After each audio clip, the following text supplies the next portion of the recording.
Hello and welcome back to another video. This is Showtime. This is a game I acquired beginning of the year. In fact, based on reviews, he does get hundreds of in backlog ahead of Tom Vassell. Now, I laughed as much as he did when he opened this up because the cards come just in a stack. There are some balls to punch, and what's very interesting is the amount of dead space that comes in the game. Now, it doesn't quite look as bad because of how things are now kind of arranged. But if I take this out, it's still, I didn't mean to do it like that, it's still a huge amount of space there. But for the size of the boards and stuff like that, so you don't have too many of them, you can see maybe why they've taken this approach. So, Showtime, what is it about? We're going to the cinema. And it's by a couple of designers who I've played the games before. I've seen this artist in other games as well. And it does fit right in that category of 20 to 40 minutes. And I think it scales. So it's 20 minutes definitely with 2 players, 30 for 3, 40 for 4. Obviously 2 to 4 players, right in that family category, and 8+. So what is Showtime all around? We are going to the cinema. And what we're doing, the rules are in English and in German, so obviously you can do it either way, and it comes with some promos in this one as well. So we're off to the cinema, and we're looking to, so let's put out some boards. So we're putting out our cinema first. Let's have the screen near us. Obviously we want to be facing the screen, and then depending on who's playing, you're playing different boards. So I'm deliberately just going to show it with a 2-player board. So you put that there, and then you're basically putting this, which is them queuing to come in. So I can have this over here because for the most part, we won't need it unless we're doing the scoring, but I'll come back onto that in a second. So you need to choose your color.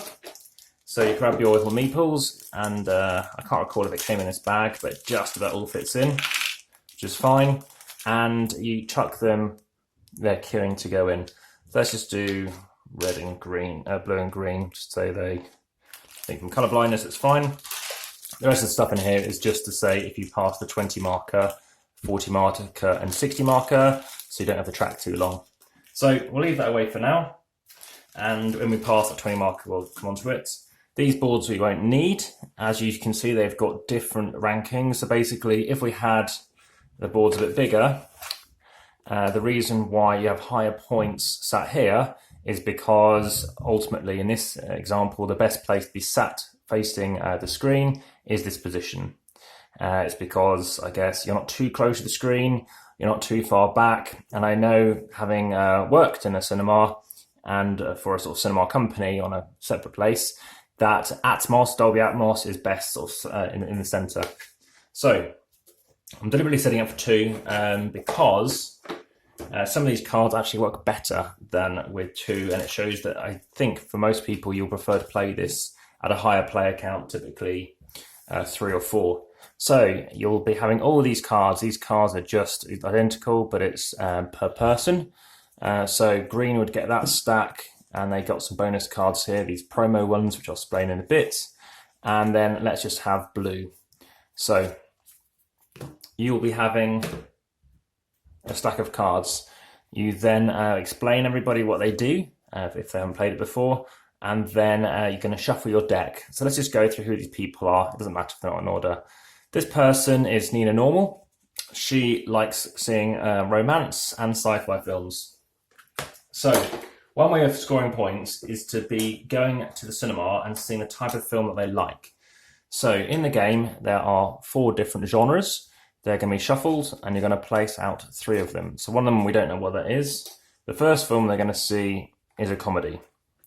So at some point, if this person comes up, they're going to score some points. And as soon as that card gets placed, they're going to move up 2 spaces because it's the kind of film that they like.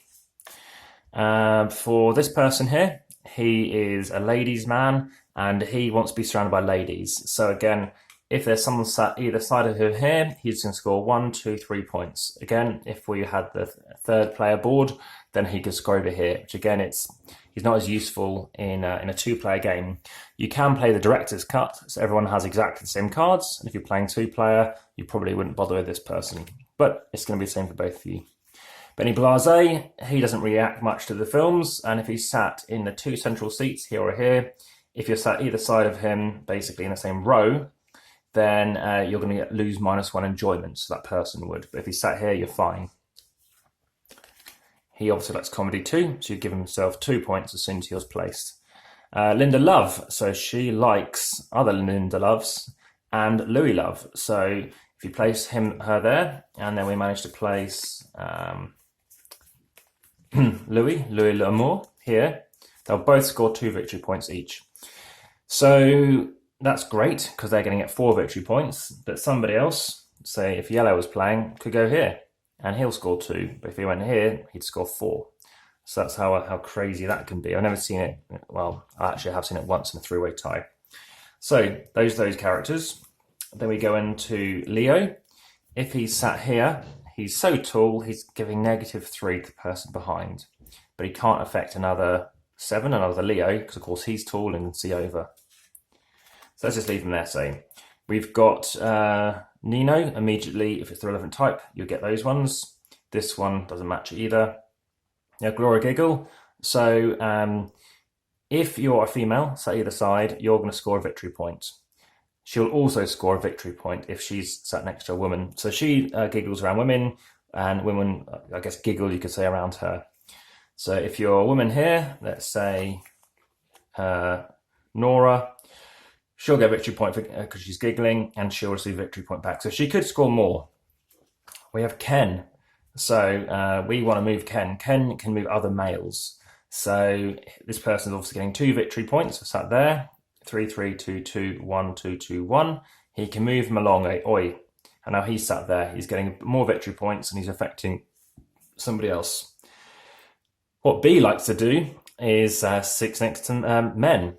So if she is sat here, the man likes sitting next to her, so they get victory points. But if women are sitting next to her, she's, they're not happy about that. They're just getting distracted by her in a negative way. So they're not enjoying it. So if you're a man, that's a great thing to do next to B. Lisa, interesting position here. So she puts her feet up, affecting someone in the front row. So if she was there, as an example, it doesn't matter, the person in front will lose -2. We have Mia, so she'll get 2 victory points. And if you're sat either side of her, if you're slurping away, you're going to lose -1. So somewhere like that isn't good. Additionally, they're not affected by other Mias or by character 4. So character 4 is here. This is because he doesn't hear very well. So he wants to sit in the front row. If he sits in the front row, he gets an extra 2 enjoyment points, and he loses -1 for row 2, and if he's further back, he'll lose -2. And finally, we have Sophie, Miss Sophie. Now, what she does is she goes, excuse me, and she can basically move somebody along. So if there's a gap, she can go in that gap. And of course, it's better because she gets 2. This person still benefits, but obviously she's getting 2 victory points as well. So you get those points immediately based on if your genre matches, but of course we have the second round as well, and the third round like so. You might recognize this from Roll for the Galaxy. So that's how it goes as in the game and in the board game. And that's the end of round 1. You see where people go, the person at the back. So what happens here is, if I bring this forward a bit, you're going to have someone like this and then some behind you. You reach 20, you bring up more tokens to say you've reached 20, and then you continue around again. So yeah, round 2, you're going to have different cards. You're going to know what some people have played already, and then you do the final round, and then you see who's brought the most enjoyment. As you see, you completely fill up the screen for each sitting. That's variable depending on the number of players.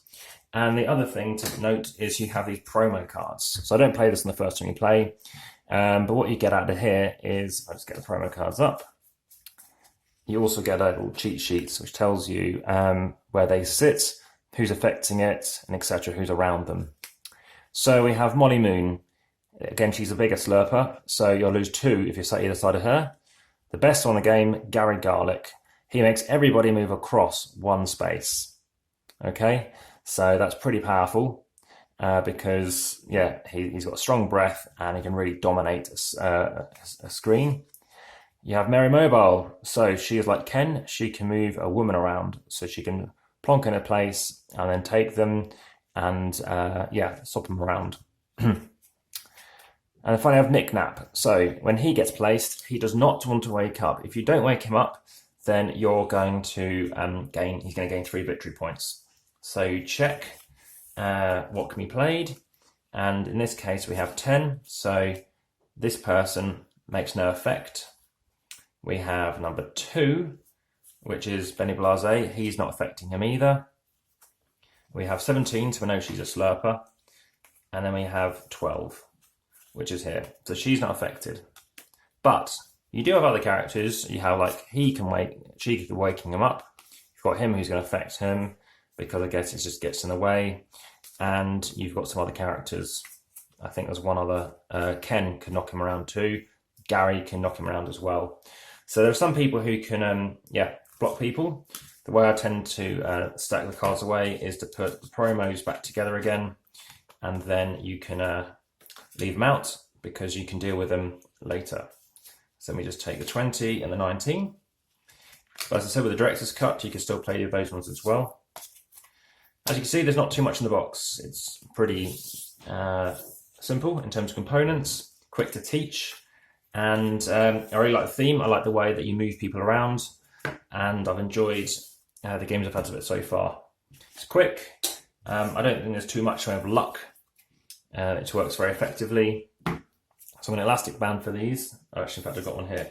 So keep them all together, and that's absolutely fine. I think I need a different size elastic band though. And yeah, if you want to check out quite a different kind of, in my opinion, quite a unique theme, I think it's very good. Quick game, like I say, it's. I played 3 games of it back to back yesterday, and each time I was thinking, how else can I change things around? What can I do differently? But yeah, if it's a game worth checking out, I think I'd say it would be.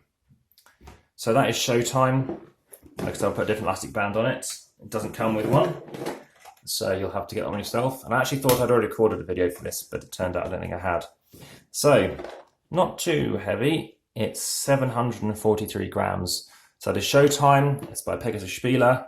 And yeah, recommend you check it out. Thank you very much for watching, and I'll be uploading another video later on. So by all means subscribe, and you'll see that as soon as it kicks in. Thank you very much. Goodbye.